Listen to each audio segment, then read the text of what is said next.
আনুষ্ঠানিকভাবে এডিসি এলাকার নির্বাচনের দিনক্ষণ ঘোষিত না হলেও এই সময়ের মধ্যে দল পরিবর্তন থেকে শুরু করে বিভিন্ন কারণে গোটা রাজ্যের মধ্যে এক দারুণ রাজনৈতিক প্রতিক্রিয়া তৈরি হয়েছে।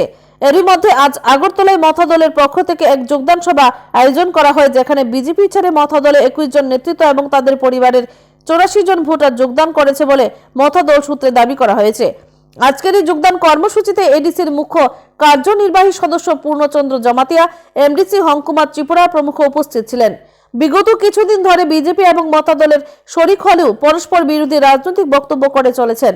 আজ সকালেই বিজেপি দলের নেতা বিপিন দেববর্মা দাবি করেছিলেন, জানুয়ারি মাসে মথার সাথে জোট সমীকরণ নিয়ে নতুন চিন্তা ভাবনা চলছে। এই বিষয়ে প্রতিক্রিয়া দিতে গিয়ে আজ মথা দলের তরফ থেকে হংকুমার ত্রিপুরা দাবি করেছেন, মথা ছাড়া কেউ সরকার করতে পারবে না। পাশাপাশি তিনি আরো দাবি করেছেন, বিগত 23 বিধানসভা নির্বাচনে একমাত্র মথার জন্য ভোট বিভাজনের ফলেই বিজেপি সরকার তৈরি করতে পেরেছে। এদিকে আজকের এই যোগদান এবং আগামী কর্মসূচি সম্পর্কে মথা দলের তরফ থেকে দাবি করা হয়েছে, আগামী কিছুদিনের মধ্যেই ছৈলেংটা এলাকাতে এক বড়সড় যোগদান সভা অনুষ্ঠিত হবে। Bureau report, Tripura news Bangla. Last time हम 28 आउट ऑफ 28 में हमको मिला 18 बाद में आया हंसती प्राजी, तो कुल मिला के हम 19 हुआ, तो मिनिमम हमको 25-24 इस बार हमको मिलेगा।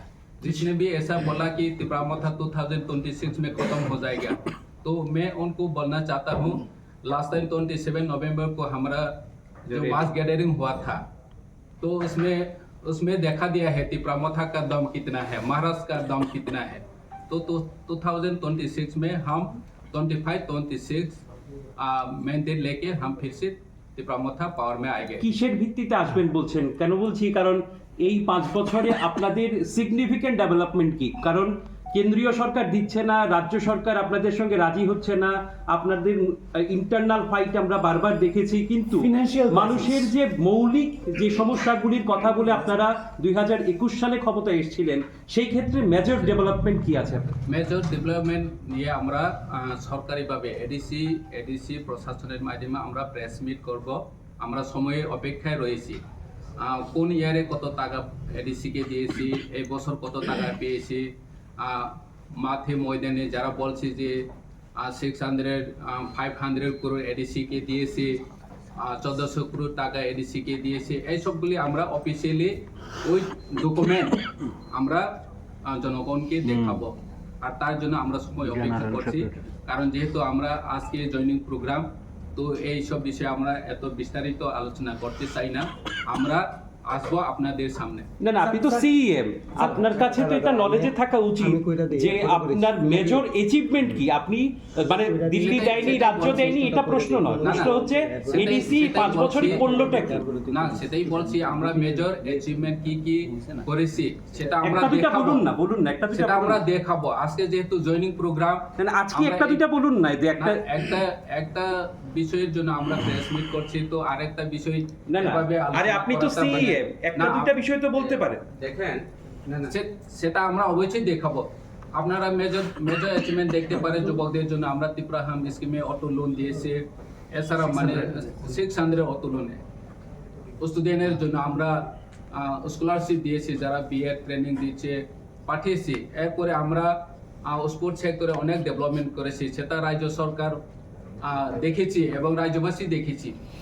সুপার লিগ এবারও চালু হচ্ছে, আজকেও আমরা প্রেস মিট করেছি।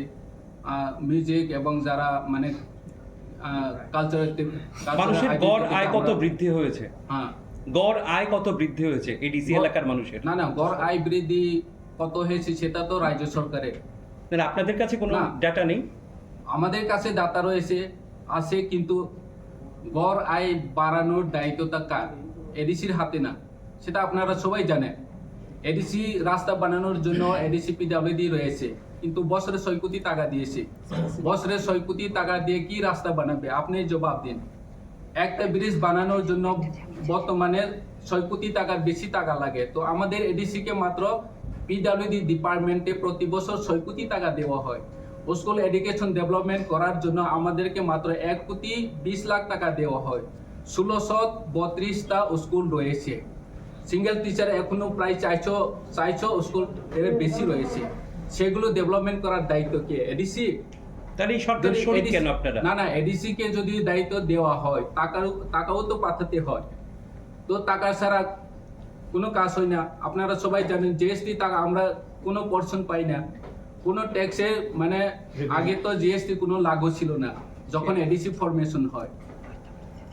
তো জিএসটি লাগু হওয়ার পরে এডিসি এলাকাতে সবচেয়ে বেশি রাবার প্রোডাকশন হয়, আপনারা জানেন 83% রাবার প্রোডাকশন হয়, কিন্তু এই জিএসটি টাকা এডিসি কে 1 টাকাও দেওয়া হয়নি। তো ন্যাচারাল গ্যাস রয়্যালিটি যেটা আমরা পাওয়ার কথা, ফরেস্টের যেটা রেভিনিউ পাওয়ার কথা, সেটাও আমরা মানে মিনিমাম পাচ্ছে। ক্যাটেগরিক্যালি আমরা যদি হিসাবটা রাখি, আমরা রাজ্য সরকারকে যদি জিজ্ঞেস করি রাজ্যের কত টাকা রেভিনিউ ফান্ড আসে ক্যাটেগরিক্যালি, ওএনজিসি থেকে, ফরেস্ট থেকে, এগ্রিকালচার থেকে বা অন্যান্য ক্যাটেগরি থেকে, রাজ্য সরকার বলছে 3,900 কোটি টাকা রেভিনিউ ফান্ড আছে রাজ্যে। রাজ্য সরকারের প্রতিনিধি তো আপনার সঙ্গে বসে আছে। আমার সাথে বসে রয়েছে, আমরা সরকারে আসে, তা সত্ত্বেও আমরা এডিসি এলাকার জন্য কি কি করা দরকার সেটা করা দরকার, মানে সেটা আমরা রাজ্য সরকার কাছে চাচ্ছি যে এই সেক্টরগুলি আমরা ডেভেলপমেন্ট করতে চাই, সেই হিসেবে আমরা বাজেটও বানাই। তো যদিও আমি প্রথমে উল্লেখ করেছি আজকে যেহেতু জয়নিং প্রোগ্রামের বিষয়ে আমরা আলোচনা করব, ভবিষ্যতে আমি আসবো প্রেস মিটে আপনাদের সাথে কথা বলবো। আচ্ছা, জনজাতি